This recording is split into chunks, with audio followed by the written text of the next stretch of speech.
Bonjour, bienvenue dans cette petite correction vidéo. Alors, dans cette vidéo, je ne vais pas corriger tout l'exercice sur l'entrepôt dont la taille est modulée par la variable x. Donc, je ne vais pas faire la partie A. Je vais me concentrer sur la partie B qui est un petit peu plus universelle, qui donc se part d'une fonction et la dérive et considère des choses sur cette dérivée. Donc, je vais me concentrer sur la partie B. Donc on admet que la surface d'un entrepôt en fonction de longueur x est donnée par la fonction f définie sur l'intervalle 0, 7,5 par f de x égale moins 6x carré plus 45x. La première question qu'on nous pose, c'est de déterminer l'expression de la fonction dérivée f' de x. Donc, je vais faire ça, je reprends l'expression ici, je vais faire ça en magenta. Hop, donc je veux la dérivée. Donc plutôt comme ça, voilà. f' de x. Donc le 6x carré, qu'est-ce qu'il devient? Eh bien, le 2 tombe devant, donc ça va faire moins 12, parce que ça fait 6 fois 2, et le 2 se transforme en 1, c'est-à-dire qu'on peut l'enlever. Voilà. Moins 6x carré à la dérivation, ça devient moins 12x. Ensuite, le 45x, eh bien 45, ça devient...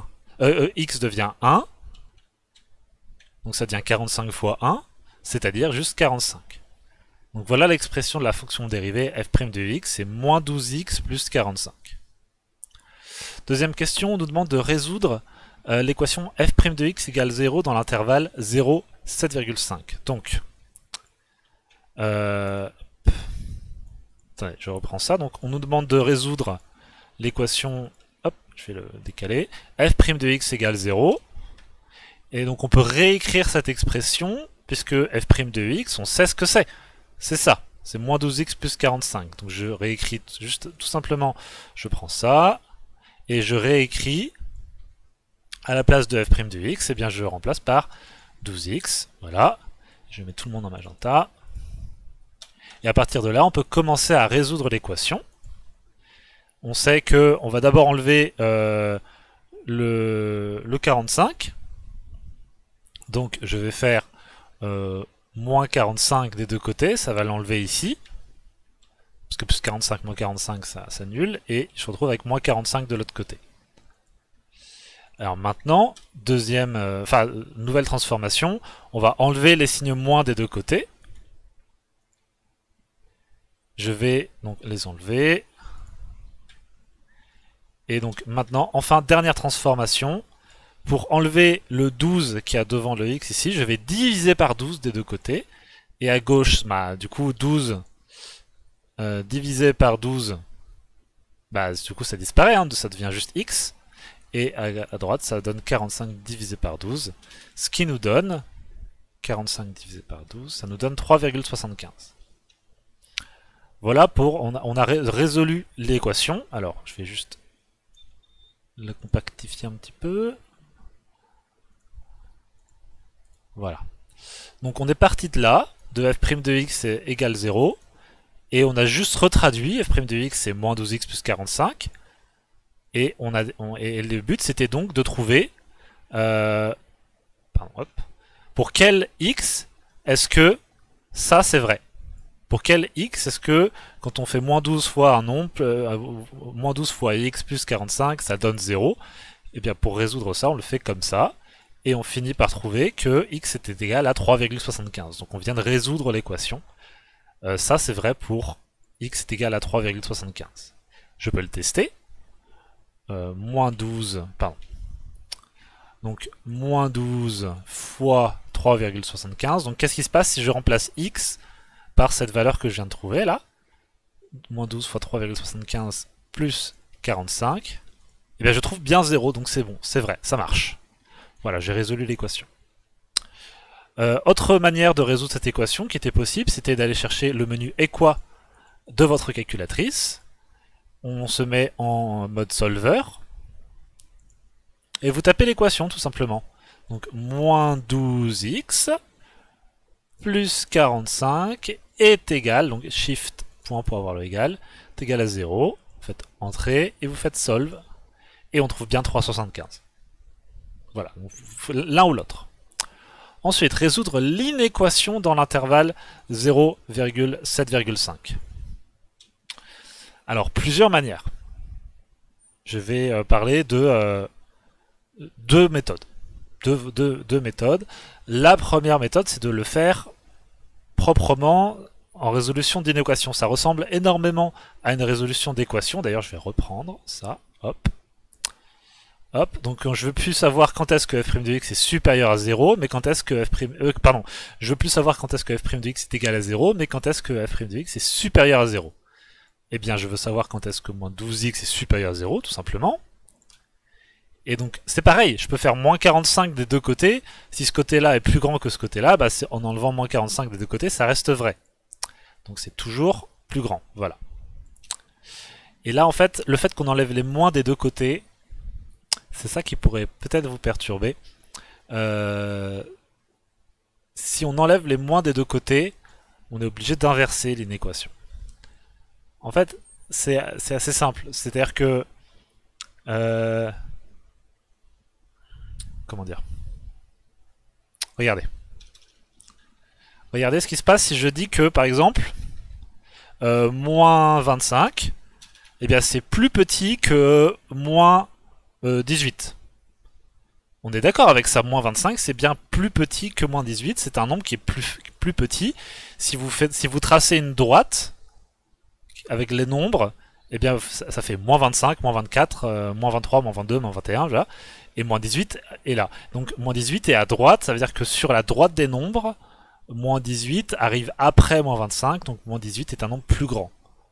Si vous voulez, c'est plus grand parce que si vous préférez en termes de température, eh bien s'il fait moins 18 degrés, bah, il fait plus chaud que s'il fait moins 25 degrés. Donc la température est plus élevée. C'est pas parce que le nombre est plus petit que c'est forcément plus petit là, parce que comme il y a des nombres moins, il faut penser à l'envers sur ça. Et c'est pour ça que quand on enlève les moins, eh ben 25 c'est plus petit, c'est pas plus petit que 18, c'est plus grand que 18.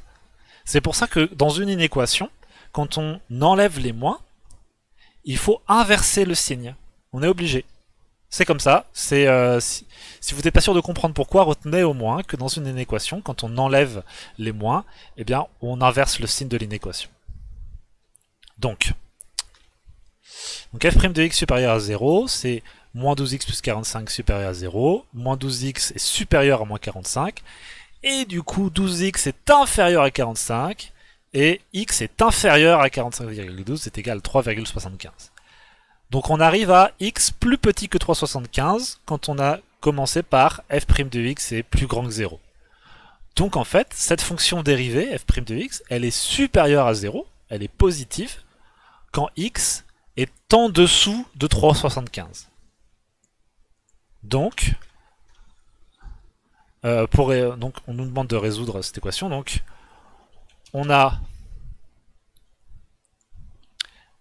f' de x est 0 pour x. Alors, rappelez-vous qu'on doit résoudre dans 0,7,5. Donc 3,75 ça appartient bien à 7,5. Hein. On ne l'avait pas vérifié ici dans l'équation, mais il fallait bien vérifier que 3,75 appartenait bien à cet intervalle. Donc, on a f' de x est supérieur à 0 pour x, excusez-moi, entre 0 et 3,75. Puisque x doit appartenir à 0,7,5. Il doit être entre 0 et 7,5. Et il doit être, pour que la dérivée soit positive, il faut qu'il soit en dessous de 3,75. Donc pour être entre 0 et 7,5 et être en dessous de 3,75, il est forcément entre 0 et 3,75. Donc voilà, là l'inéquation est résolue, mais si vous n'avez pas forcément tout compris, voilà une autre manière. Vous allez tracer la fonction dérivée. Donc on va dans Menu, on va dans Graphe, et on va tracer l'expression. Donc la fonction dérivée c'est moins 12x plus 45, plus 45. Vous la tracez, donc on se rappelle qu'elle est définie sur 0,7,5, donc vous allez dans VWindow, et donc faites 0 pour xmin et 7,5 pour xmax. Voilà, faites Draw, vous faites un zoom automatique, et voilà la fonction dérivée moins 12x plus 45. Donc vous voyez que effectivement elle s'annule entre 0 et 7,5, elle s'annule à un moment donné. On peut... hop, pardon. Voilà, donc on peut refaire trace. Vous voyez qu'effectivement, pour x égale 3,75 et y égale 0, on retrouve bien ce qu'on a trouvé avec la résolution de l'équation. Et vous voyez que, vu que le coefficient directeur de cette fonction, puisque c'est une fonction affine, c'est moins 12, c'est une droite qui est descendante, forcément, si on nous demande quand est-ce que f' de x est supérieur à 0, pour quel x est-ce que f' de x est supérieur à 0, eh bien ça, on le voit, eh bien c'est avant qu'elle s'annule. C'est entre 0 et 3,75. Parce qu'on voit que la droite est au-dessus de l'axe. Après 3,75, donc après que la fonction dérivée s'annule, elle passe sous l'axe, donc elle devient négative. Si vous vous souvenez, on avait pas mal travaillé là-dessus l'année dernière. Donc ça, c'est une deuxième manière. Vous pouvez faire la résolution d'équations propres, comme ça. Ou alors, deuxième méthode, en traçant la droite représentant f' de x, on constate que f' de x est positive entre 0 et 3,75. Et voilà. Et ça peut marcher. Alors c'est pas parfait, vous aurez sûrement moins de points que si vous faites ça proprement, mais vous aurez un petit peu de points quand même. C'est pas génial, mais c'est mieux que rien. Voilà, donc première méthode, c'est la résolution propre. Deuxième méthode, on trace et on constate. Ensuite, dresser le tableau de variation de la fonction f. Alors là, on va faire un tableau comme on a appris à les faire. C'est un tableau de signe de la dérivée, puis de variation de la fonction f. Voilà à quoi doit ressembler ce tableau. Donc on va commencer par x sur cette ligne-là. Donc on se rappelle sur quel intervalle on travaille, hein, on travaille sur 0,7,5, c'est ce qu'on nous avait dit au tout début aussi, 0,7,5. Donc ici on doit mettre 0, et à l'autre bout, 7,5. Voilà. Donc, on veut d'abord, nous ce qu'on veut à la fin, je vais mettre ce qu'on veut à la fin, on veut les variations de f de x, donc c'est-à-dire, tac... On veut pas les variations de f', on veut les variations de f, de la fonction de base. Vous vous souvenez, c'est moins 6x carré plus 45x. Donc on veut ces variations à elles. C'est-à-dire qu'on veut dresser le tableau de variation de la fonction f, c'est ça qu'on nous demande. Hein. C'est ce qu'il y a dans cette cellule-là. Donc il y aura des flèches qui montent, des flèches qui descendent. Mais avant de pouvoir le faire, on doit faire le signe de f' de x. Quand est-ce que la dérivée est positive ou négative? Parce que c'est ça qui décide du sens de variation de la fonction. Parce que la dérivée, c'est la pente. Donc quand la pente est positive, la fonction monte. Quand la pente est négative, la fonction descend.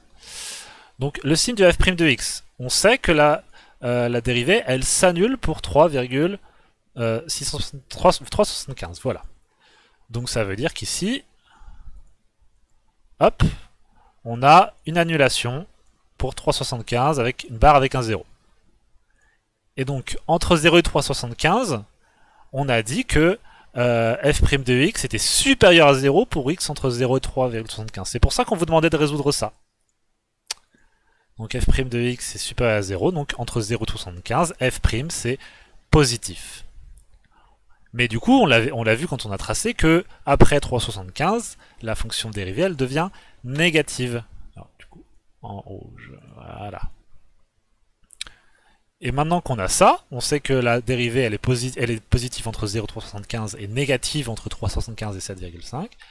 Donc on va pouvoir placer des flèches ici. Entre 0 et 3,75, la dérivée est positive, donc la fonction est croissante. Entre 75 et 7,5, la dérivée est négative, donc la fonction est décroissante. Et maintenant il nous manque les valeurs ici. C'est quoi f de 0? Eh bien, calculons. Moins 6 fois... Alors, donc allons-y. On veut f de 0. Donc on fait moins 6 fois 0 au carré plus 45 fois 0. Bon, ça, c'est facile à deviner, hein, ça va faire 0. Donc ici, c'est... Hop. C'est 0. Ensuite, f de 3,75. Donc, on reprend l'expression. Moins 6x carré plus 45x, donc moins 6 fois 3,75 au carré plus 45x. Pardon, oula, 45 fois 3,75. Désolé, j'ai un peu... Parce qu'on remplace x par 375. Ça fait 84,375, donc environ 84,4. Voilà. Et pour 7,5, donc on prend moins 6 fois 7,5 au carré, plus 45 fois 7,5. Chaque fois, on réutilise l'expression de la fonction, pas de la fonction dérivée, de la fonction f. Hop. Et ça refait 0 en fait. Hop. Et on est là. Et là, c'est bon, on a terminé le tableau de variation de la fonction f.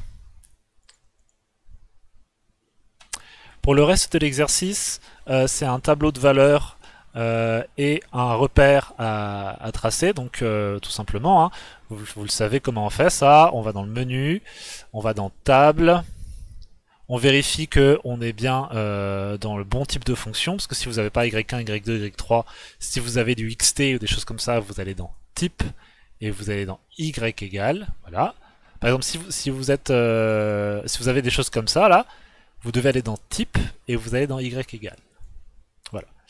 Je rentre l'expression de la fonction, parce que là j'avais rentré l'expression de la fonction dérivée, mais maintenant je vais rentrer vraiment l'expression de la fonction, donc moins 6x au carré plus 45x. Et là je peux dire que la table, je veux qu'elle commence à quelle valeur? Qu'elle commence à 0 et qu'elle avance de 1 en 1. Bon, elle se termine à 8, allez hop, et elle va avancer de 1 en 1, et vous faites table, et vous avez toutes les valeurs que vous pouvez reprendre dans le tableau, et pour la dernière valeur, 7,5, tout simplement, vous prenez le 8 et vous tapez 7,5,